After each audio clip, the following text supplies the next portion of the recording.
The Lord and greatly to be praised. Amen. Everything that has breath, praise the name of the Lord. Thank you, choir, for leading us in that way. Amen.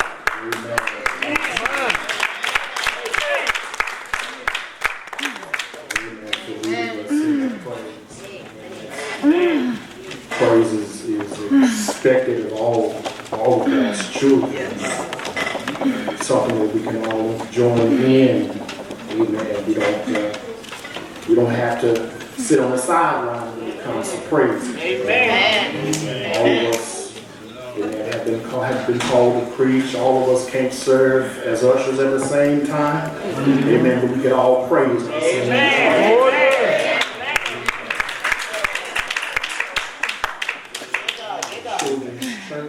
Children's church. Amen. Amen.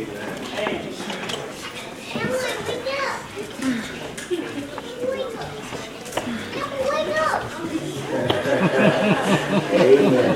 Don't want to miss anything. Don't want to miss it.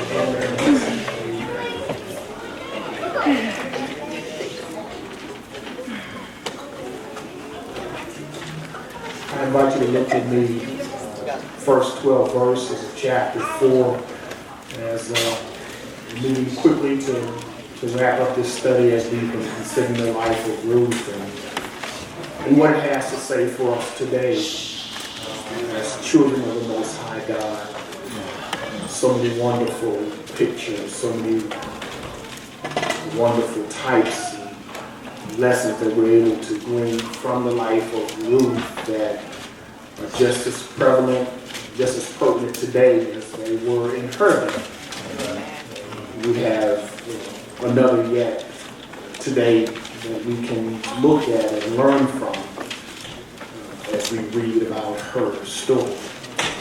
How many of us know that every one of us has a story? Every one of us has a story. Amen. And as one who's been called by God, as you have, to make his name known to our neighbors and to the nations, I'm sure it is your prayer, as it is my prayer, amen, that our story connects with his story. Amen. Our story connects with his story. And of course, I'm talking about our Lord and Savior, Jesus Christ. So join me. I'm looking at Ruth chapter 4, beginning at verse 1, concluding at verse 12. I'm reading from the New King James Version. And this is what we find. It says, "Now Boaz went up to the gate and sat down there, and behold, the close relative of whom Boaz had spoken came by. So Boaz said, 'Come aside, friend, sit down here.' So he came aside and sat down. And he took 10 men of the elders of the city and said, 'Sit down here.' So they sat down. Then he said to the close relative, Naomi, who has come back from the country of Moab, sold a piece of land which belonged to our brother Elimelech. And I thought to inform you, saying, Buy it back in the presence of the inhabitants and the elders of my people. If you will redeem it, redeem it. But if you will not redeem it, then tell me that I may know, for there is no one but you to redeem it, and I am next after you. And he said, I will redeem it. Then Boaz said, On the day you buy the field from the hand of Naomi, you must also buy it from Ruth the Moabitess, the wife of the dead, to perpetuate the name of the dead through his inheritance. And the close relative said, I cannot redeem it for myself, lest I ruin my own inheritance. You redeem it. You redeem my right of redemption for yourself, for I cannot redeem it. Now this was the custom in former times in Israel concerning redeeming and exchanging to confirm anything. One man took off his sandal, there's that foot again, y'all, and gave it to the other, and this was a confirmation in Israel. Therefore, the close relative said to Boaz, buy it for yourself. So he took off his sandal. And Boaz said to the elders and all the people, you are witnesses this day that I have bought all that was Elimelech's, and all that was Kilion's, and all that was Mahlon's from the hand of Naomi. Moreover, Ruth the Moabitess, the widow of Mahlon, I have acquired as my wife to perpetuate the name of the dead through his inheritance, that the name of the dead may not be cut off from among his brethren and from his position at the gate. You are witnesses this day. And all the people who were at the gate and the elders said, we are witnesses. The Lord make the woman who is coming to your house like Rachel and Leah, the two who built the house of Israel, and may you prosper in Ephrathah and be famous in Bethlehem. May your house be like the house of Perez, whom Tamar bore to Judah, because of the offspring which the Lord will give you from this woman. Give me a few minutes, if you will, please, and I want to speak to your hearts from this thought, the promise of redemption. The promise of redemption. So for a long time, promise rings have been used to signify a promise one has made to another. Chapter 3 of this love story, and it is a love story, ends with Boaz making a promise to Ruth that he would not rest until the responsibility of the kinsman redeemer had been fulfilled for her. In particular, of the four responsibilities a kinsman redeemer could feel, two are applicable to Naomi and Ruth. They are the responsibility to buy back the forfeited inheritance of a relative, and then the responsibility to raise up godly seed in the name of a brother who died childless. As I consider this text, one of the things that I want to impress upon your hearts is that as Boaz has promised Ruth in chapter 3, that either through him or the kinsman redeemer that was closer than he was, she would ultimately be redeemed.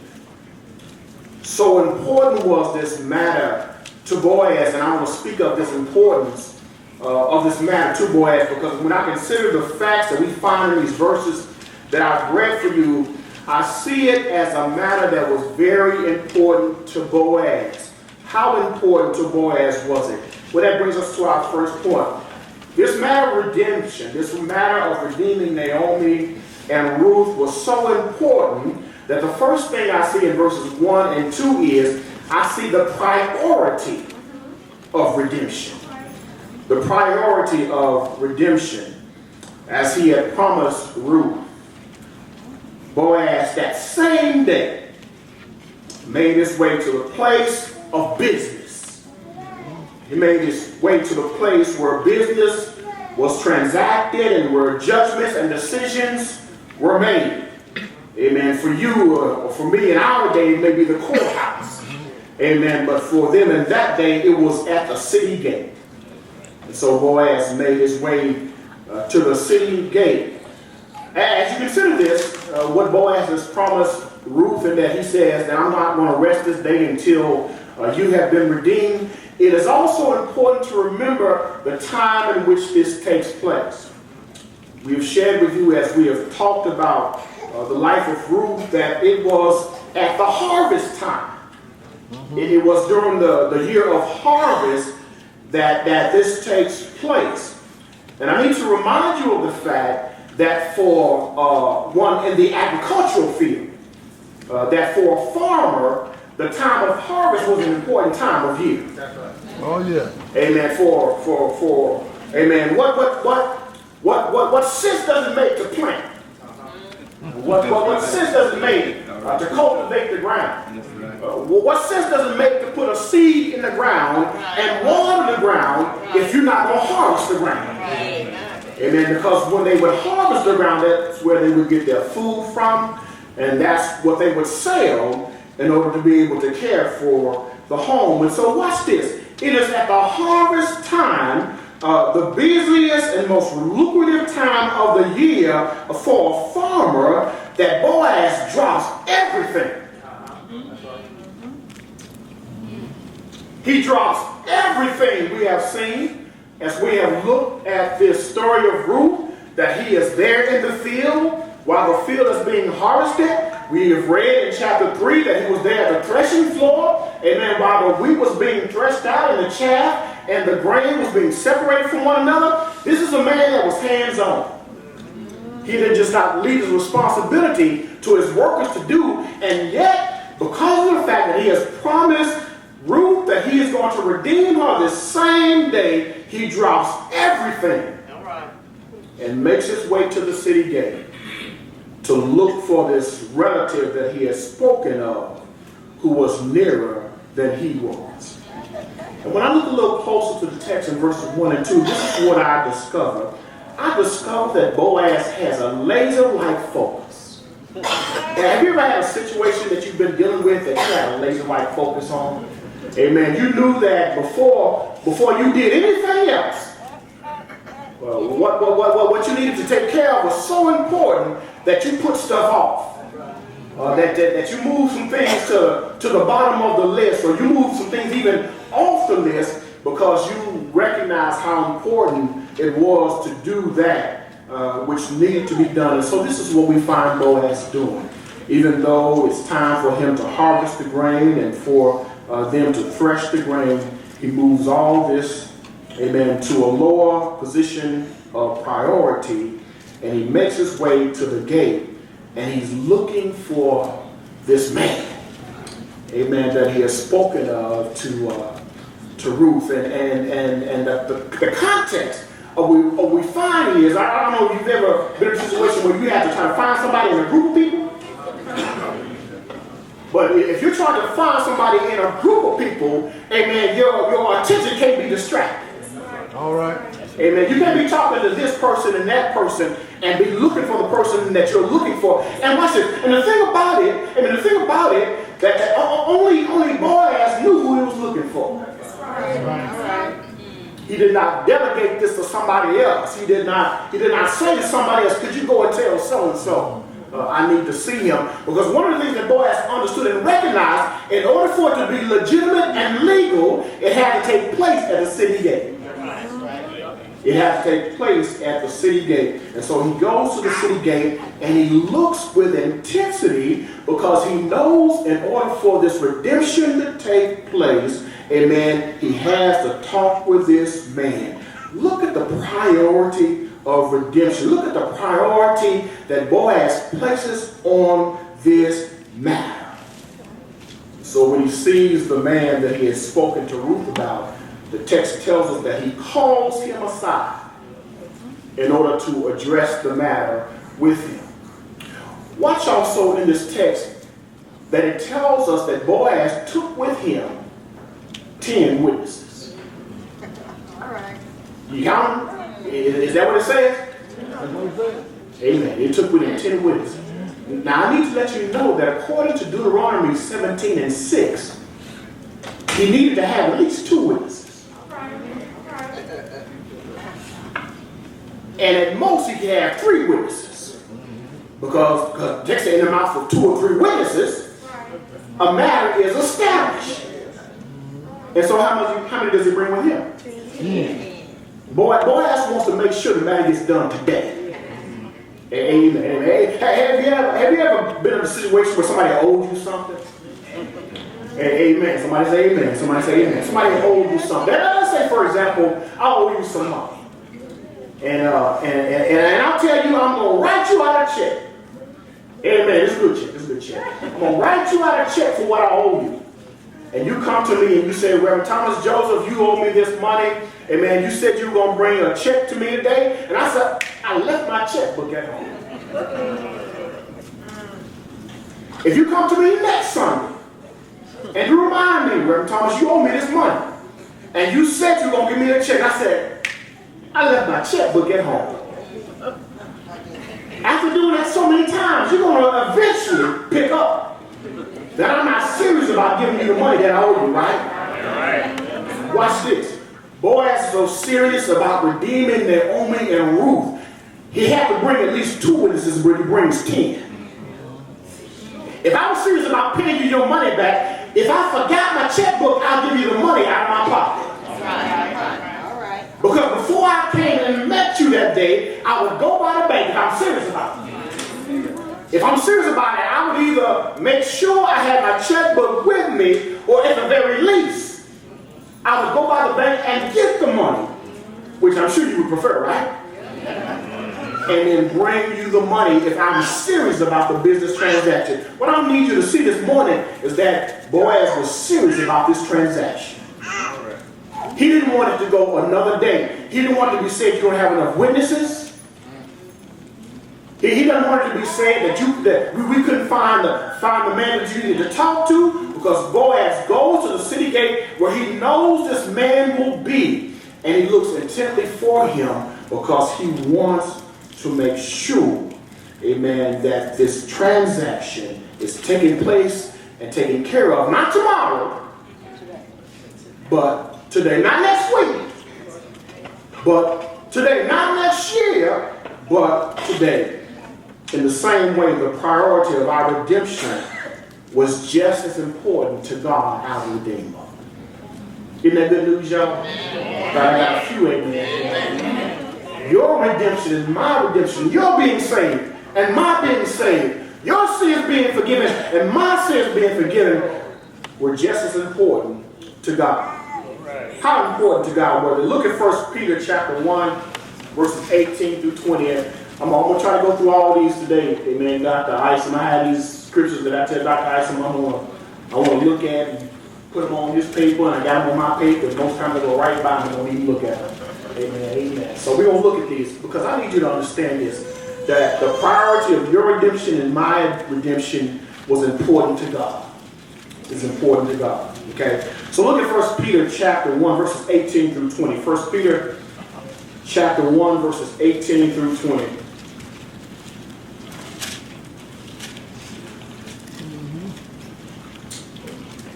If you don't have it, you can look on the screen. I'm sure Dr. Isom has it up there. We'll go ahead and read. Look at what it says in verse 18 through 20. He says, knowing that you were not redeemed with what? Corruptible things, like silver or gold, from your aimless conduct received by tradition from your fathers. But watch this. But with the precious blood of Christ, as of a lamb without blemish and without spot. He indeed, watch this, was foreordained before the foundation of the world, but was manifest in these last times for you. Watch this. Your redemption and my redemption was so important to God that he didn't wait for us to sin before he redeemed us. All right. Hallelujah to the Lamb of God. I just use the analogy of a debt, right? How about, let me use Sister Ophelia for example. How about I give her $300 before I ask her for $300?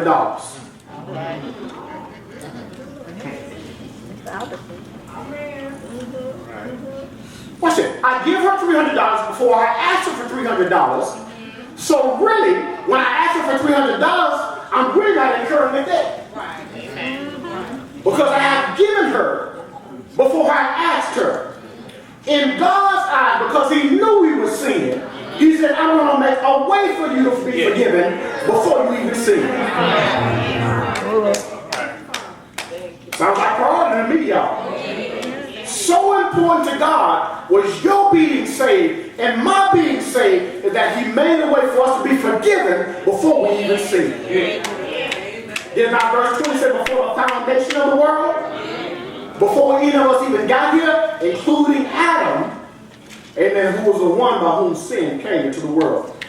That's not good enough for us. Let's look at Romans chapter 5, verses 8 through 11. Amen. This just thrills my heart, y'all. Because, you know, sometimes we can look at the love story of Ruth and just be enamored with that. and lose sight of the fact that we're really reading about our own love story. All right. Because the story of Ruth is really a type or a figure or a picture of what God has done for us. So look at Romans chapter 5. Beginning in verse 8, what does it say here? But God demonstrated his own love towards you and me, watch this, and while that we were still in our sin. This is one of the scriptures I bring out to people when they say, I need to get it right before I get saved. All right. And I just kind of remind them, baby, you can't do that. That's impossible. Amen. That's just like saying I'm going to get well before I get sick. You got to get sick or even recognize you're sick before you even know what to tell the doctor in order for you to get well. He said, but God demonstrated his love towards us. Watch this. And while we were yet sinners, he says, Christ died for us. Much more than having now been justified by his blood, we shall be saved from the wrath through him. For if when we were enemies, we were reconciled to God through the death of his Son, much more having been reconciled, we shall be saved by his life. And not only that, but we also rejoice in God through our Lord Jesus Christ, through whom we have now received the reconciliation. Your salvation, my salvation, was a priority to God. Your redemption, my redemption, was a priority to God, just as the redemption of Naomi and Ruth was a priority to Boaz. Second point, not only the priority of redemption, but then I want to talk about the price of redemption. I'm not going to read the scriptures, but this is what happens. Boaz goes to the gate. He's looking for this particular man. Because as it goes, there was only two that could serve as a redeemer. Boaz has already told us that this man has first right of refusal. And if he refuses, he says, then I'm next in line to redeem Naomi and Ruth. But watch what happens. He pulls the man aside. He says to the man, he says, you know Naomi's back, right? Man said, yeah. He says, well, you know that before her and her husband Elimelech and her sons Kilion and Mahlon left, they left owing the debt on their property. And their property ended up getting confiscated. And so it's in the hands of somebody else now. He says, but I've come to tell you that you and I are the only two that can redeem. We're the only two that can redeem it back. And so, since you have the first right of refusal, I've come to you and I'm asking you, will you redeem Naomi and Ruth's property? He says, I sure will. He says, I need to tell you something else. He says, on the day that you redeem Naomi and Ruth's property, you must also take Ruth as your wife. And watch this. By taking Ruth as your wife, when she has a male son, that's not really your son, but it's the son of man. Now, you know that according to Old Testament law, that it's the first son who inherits his father's property. And so this man, thinking about that, he said, wait a minute, if we have a son, then he takes priority. And that means that all of my property will go to him. And as he thought about it, he said, I can't do it. I can't stand the risk of losing my stuff. Do you know how much we had to go through to get this stuff? I don't want to lose it. And I don't want to lose my name. And so he says, you go ahead and you fulfill the responsibility that is rightfully mine, but I'm now giving it to you, that you will be the redeemer. Boaz lays out the circumstances for this man. He mentions the property first before he mentions the people. The man jumps at the chance to get the property, but he's not so eager to redeem the people. because he is in danger of losing his own estate. One writer said the reason why Boaz did it this way, he wasn't trying to trick. But what Boaz was doing, he was trying to figure out what was important to him. All right. And this man shows us that property is more important than people. All right. He wanted to see how serious this man was about carrying out the responsibility of being the kinsman redeemer.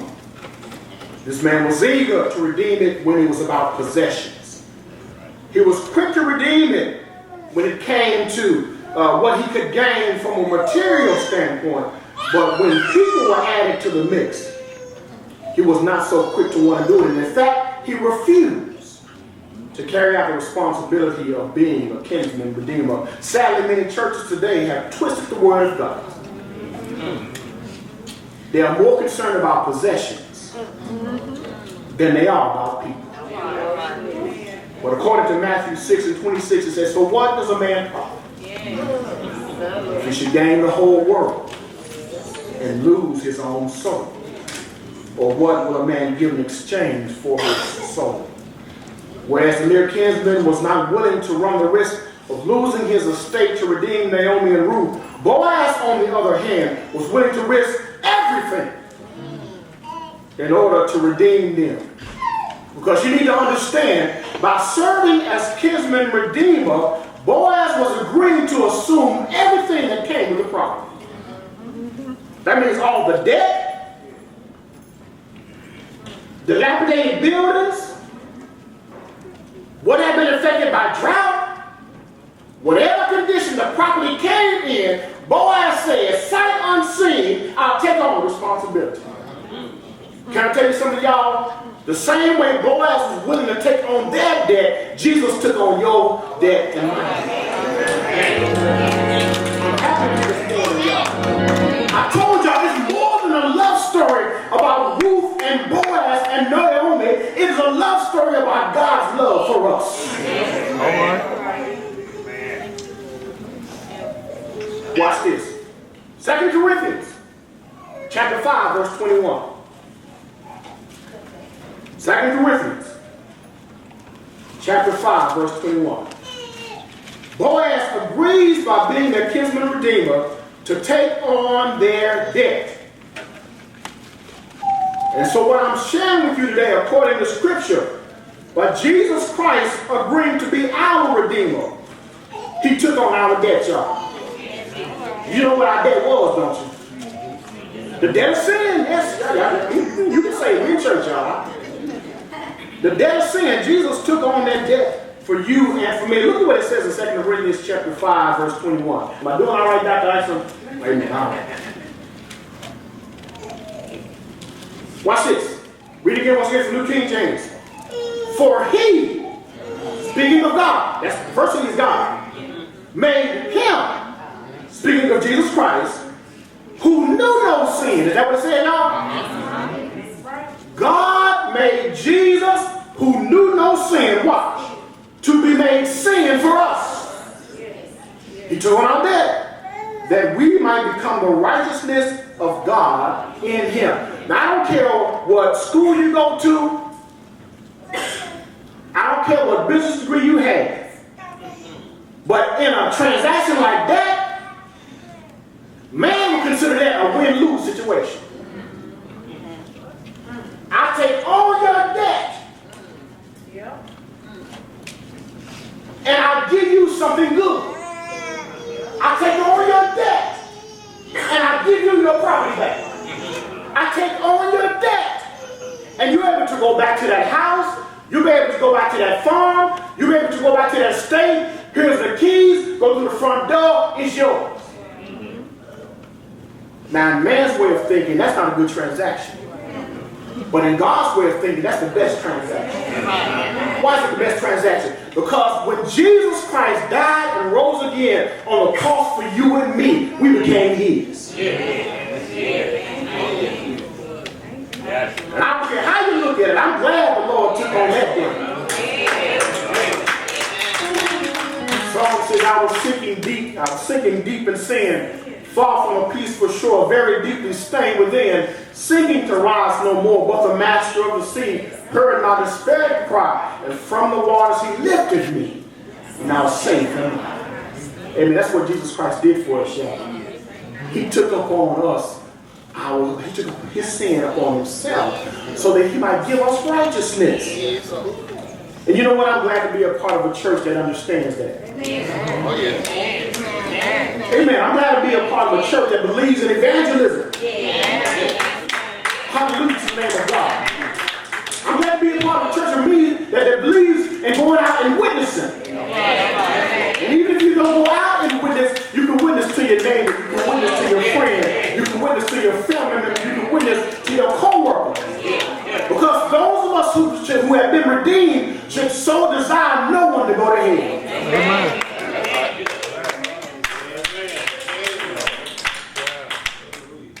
You have to be a part of a church that is concerned about the souls of people more than possessions. Oh yeah, we could choose to build buildings, and I'm not saying that there's anything wrong with that. But I believe you build buildings when buildings are needed. We can choose to build buildings and put people's names and build monuments to ourselves, but if we did that, at what price would we do it? If we so concern ourselves with possessions and turn away from people, at what price would we do it? And our answer would be at the price of someone's soul. And as God sees it and as we see it, souls are more precious than buildings. We're glad to be a part of a church that believes Matthew 6, 19 through 21, where it says, "Lay not up for yourselves treasure upon earth, where moth and rust doth corrupt, and where thieves break through and steal. But lay up for yourselves treasures in heaven, where neither moth nor rust doth corrupt, and where thieves do not break through nor steal.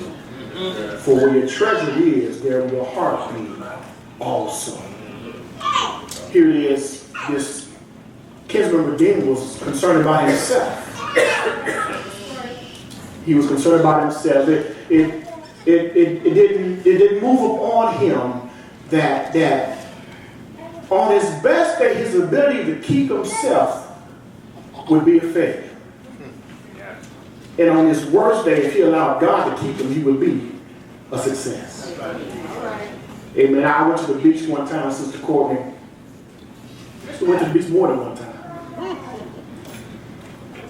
But you know, sometimes you can go to the beach and you can get a stick, you can find a little piece of wood or something, and you can write your name in the sand. Anybody ever done it before? You wrote your name in the sand? Now think with me. If you go to the beach and you write your name in the sand, you think your name won't be there forever? No. You may have some animals walk through it. Somebody may come and put their cooler, their beach chairs, and their beach umbrella right where you wrote your name. They ain't think about your name.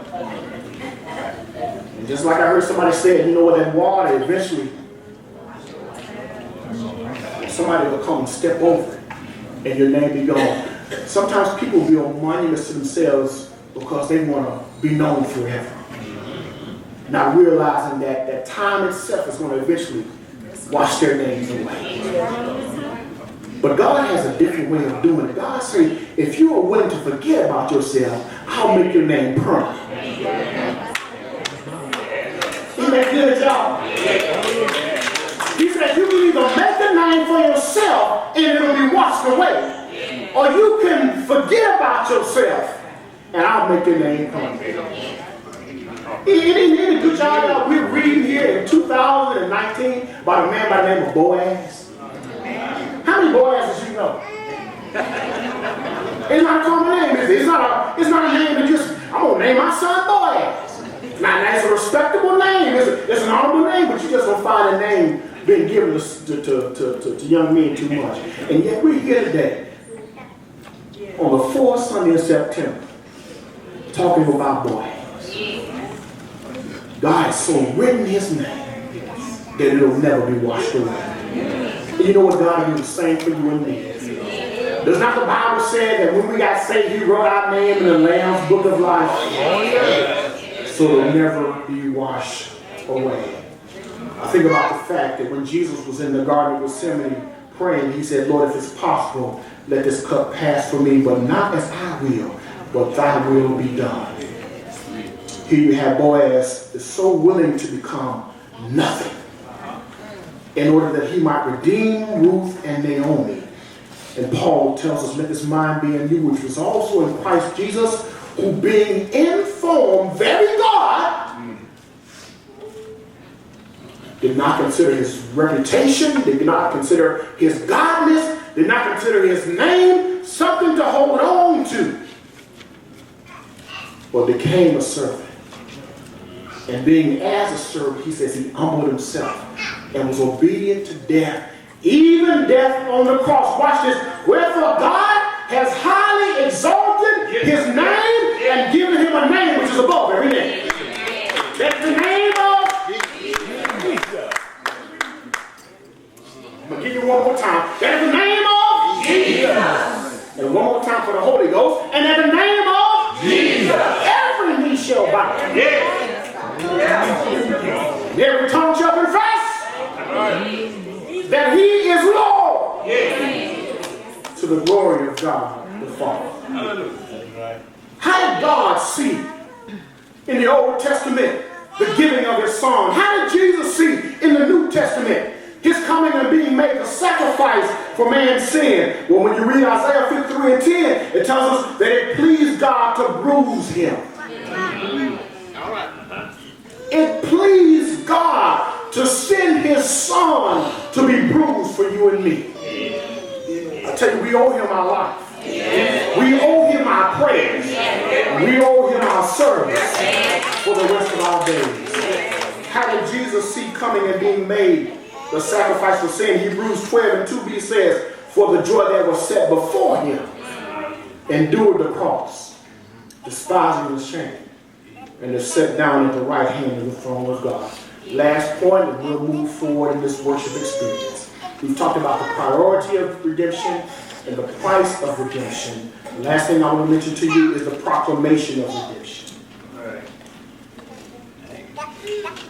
After, and watch this, after the kinsman redeemer refuses to redeem Naomi and Ruth,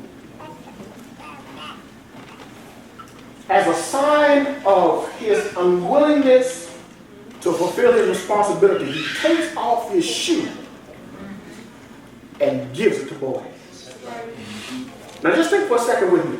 All of us are reasonably thinking people in here, right? If you came to church with one shoe on and one shoe off, regardless of how good you look from the ankle up,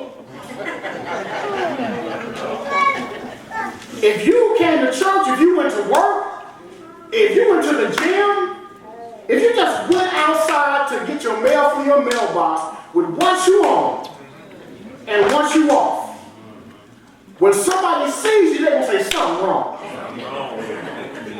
If they do me the same, take one shoe off. You committed. I don't see nobody doing it. Why? Because you know something don't. It was a public sign of his unwillingness to fulfill his responsibility. And so he had to walk around until he got back home to put on two shoes.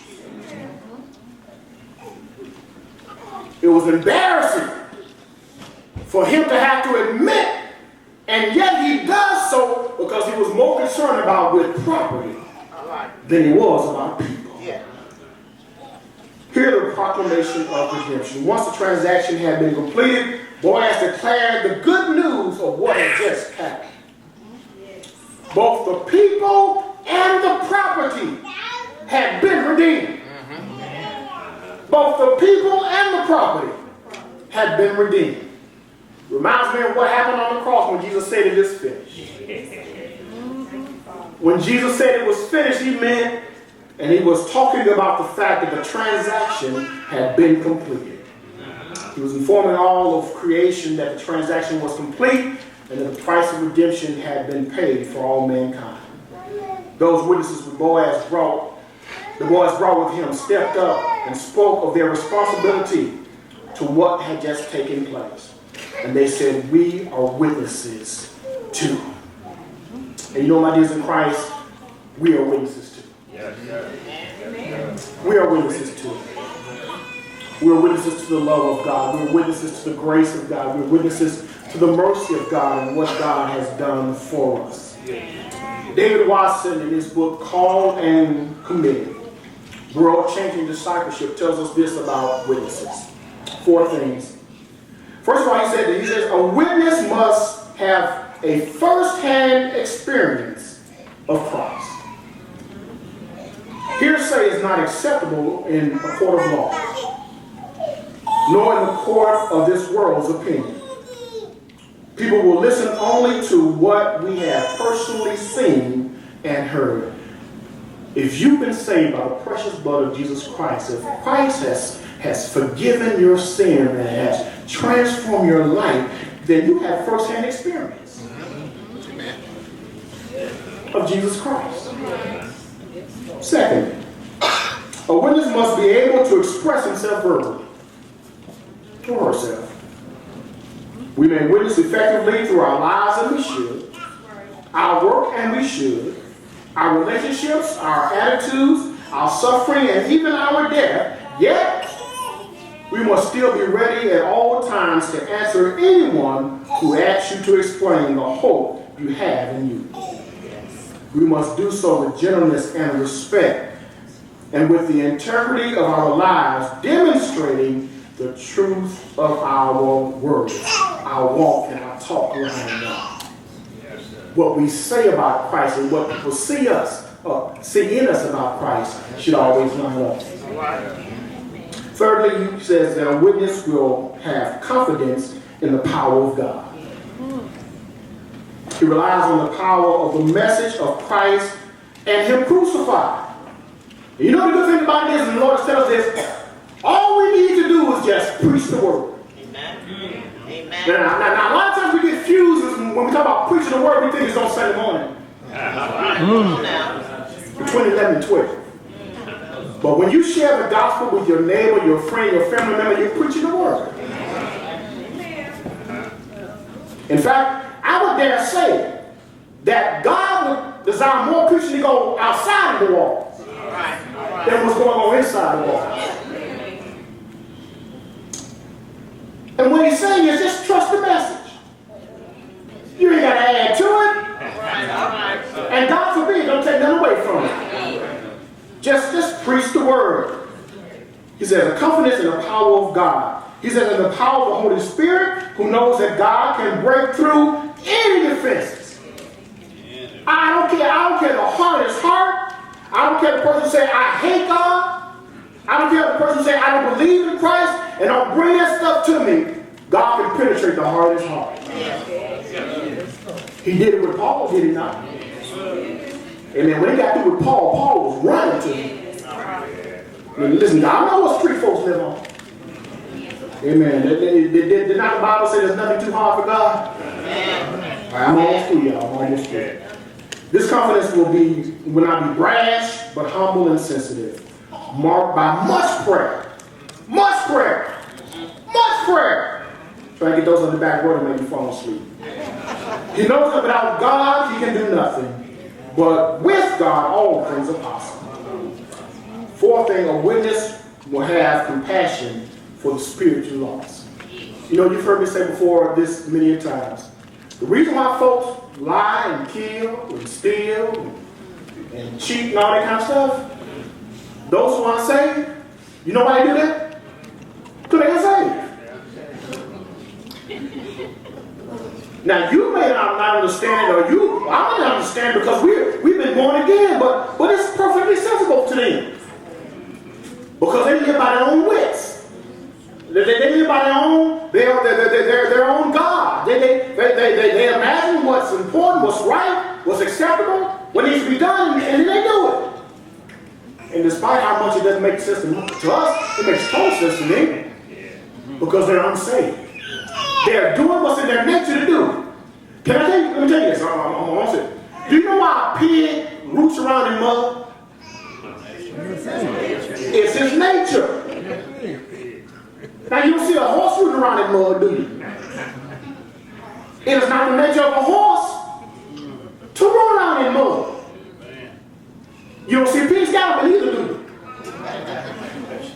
Because they're not able to do so. It is not within their makeup to do so. And so people are doing what's in their makeup.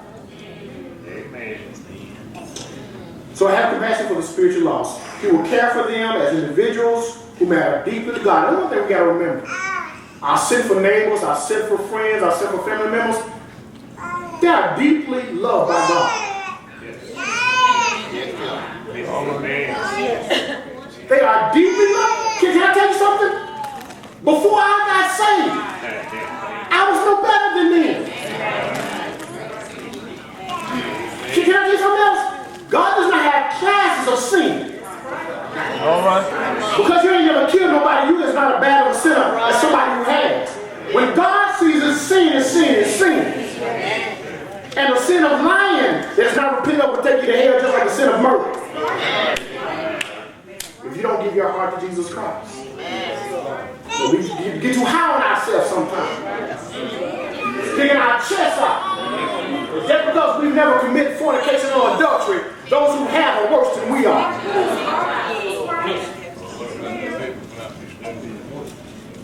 All sin is sin. And all sin is punishable by death and eternal separation from God. He wants us to have compassion for people who are in sin. Because the only one who can affect their life and change them is not the president. It's not the government. It's not new law. It's Jesus Christ. The same one who died for you died for me. The same one who's there for you. The same one who rose for you.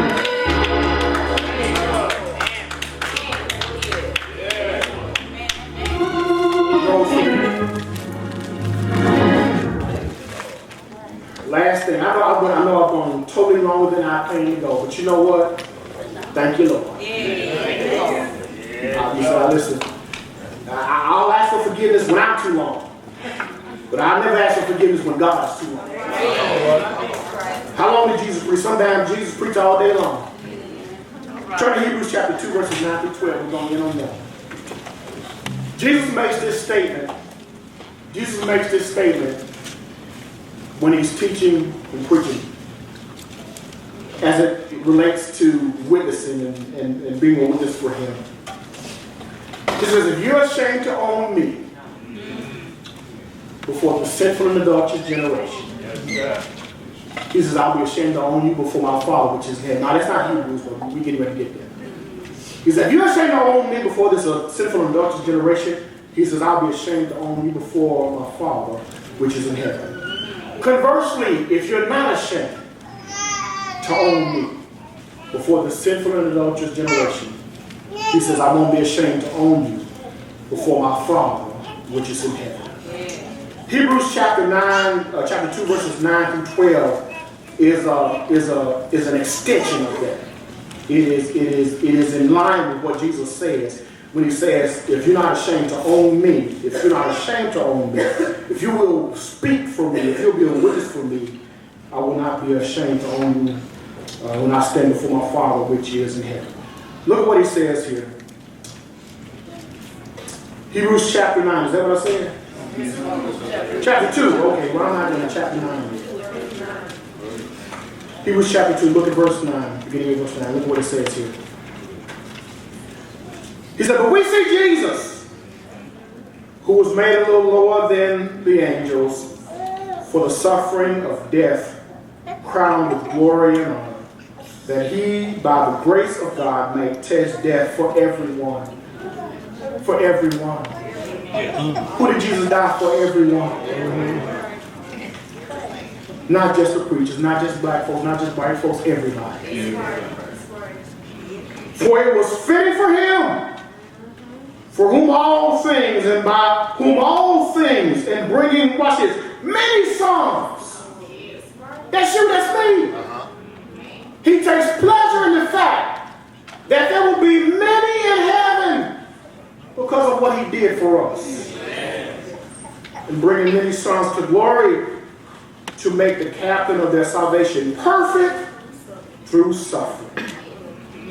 For both he who sanctifies and those who are being sanctified. Anybody here being sanctified? Yes.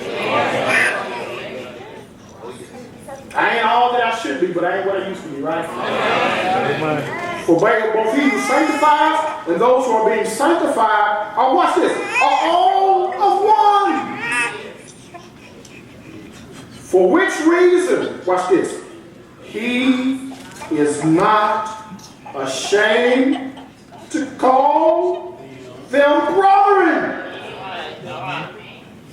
Christ is not ashamed to say, here's my brother, and here's my sister, and here's my sister, and here's my sister, and here's my brother. Now watch this. Who is he saying this before? He's saying it before God the Father. He's not ashamed. He will not be ashamed.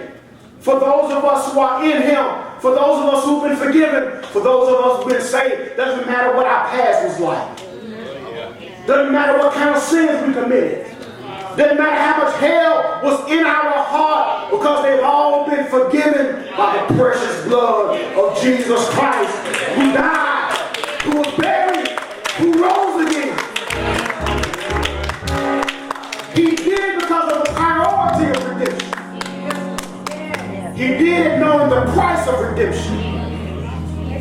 And he does it because of the proclamation of redemption. One day you and I, all of us who are saved, will stand before God the Father, and Jesus will point us out by name, and he'll call us his brothers and sisters.